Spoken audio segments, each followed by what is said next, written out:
دعوة صادقة مليئة بالحب لنخوض في الوعي الروحي من خلال بودكاست صوت النور، رحلة روحانية لمساعدة الذات على فهم واستيعاب الحقيقة وتخطي العوائق والتغلب على الصعوبات في معترك الحياة، والوصول إلى الراحة والهدوء والطمأنينة وتطوير الإدراك والوعي الروحي.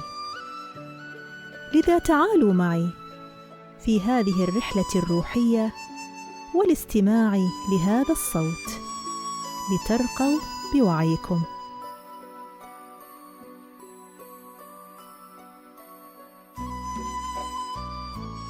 كن مشاهداً في مسرحيتك. في بعض الأحيان يمكن أن تعمى خبرتنا الخاصة بعض الشيء، ولهذا السبب فإن من المفيد الخروج من منطقة الراحة والبحث عن آفاق جديدة. من الأفضل أن تلاحظ بدلاً من التشرب لكل كلمة وشعور وسلوك، أو الإفراط في المشاركة أو التفاعل أكثر من اللازم.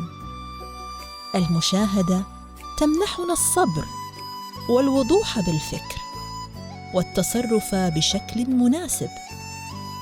تخلق المراقبة بؤرة تركيز داخلية تسمح لنا برؤية الحقيقة والوصول إلى آفاق جديدة.